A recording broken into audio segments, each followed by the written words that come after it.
Bukapin sa 700,000 ka mga tinunaan sa mga kinder o senior high school ang nagpa-enroll na online sa tibuok region.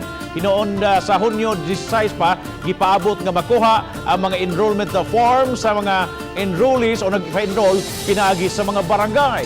Si P. Mariduwabo, adunay live update. Fem!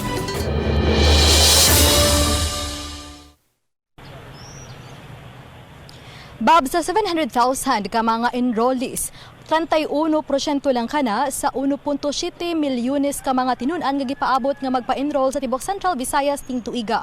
Ang maong gidaganon nga ihap sa mga tinunan mao ang mga tinunan sa niaging school year. Samtang gikatakda usab nga karong Hunyo 15 ang deadline alang na sa online enrollment.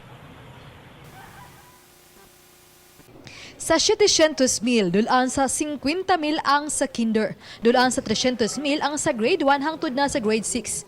Dulaan sa 200,000 sa junior high, 80,000 sa senior high, samtang 16,000 sa mga private schools. Apan mato ni DepEd 7 Director Luciano Jimenez nga gipaabot nila nga modoble pa kini kun makuha na sa mga magtutudlo ang mga enrollment forms nga ilang ipaagi sa mga barangay. Gipangandaman usab sa DepEd ang pronouncement ni DepEd Secretary Leonor Briones nga no face-to-face learning kun wa pay bakuna batok sa COVID-19. Gani subsob ang ilang pagpakigalayon sa lokal nga kagamhanan, ilabi na sa mga barangay, aron may mutabang sa paghatod sa mga self-learning kits, modules, worksheets nga ihatag sa mga tinunan kada semana, ilabi na kung maglisod ang online learning. We seek the help of the local government units down to the barangay level. From there, kaya ang barangay levels like mga purok leaders o officials, maupoy mo facilitate sa pag-retrieve sa mga enrollment forms.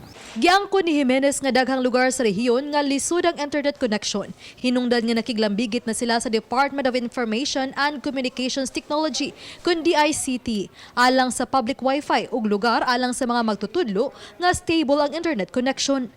Samtang sa online brigada eskwela sugod nitong Hunyo 1, lahi ang ilang hangyo sa mga stakeholders. Inay sa naanda mga brigada eskwela nga pag-repair o pagpanglimpyo sa mga classroom.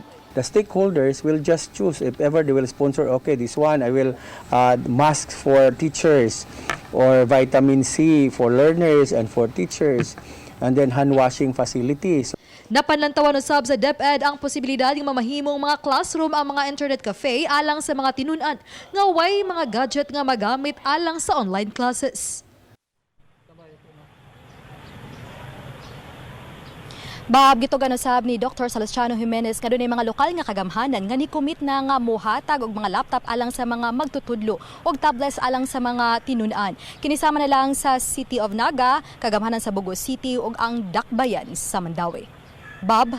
Thank you so much, Faye Mariduwabo, sa imong live report.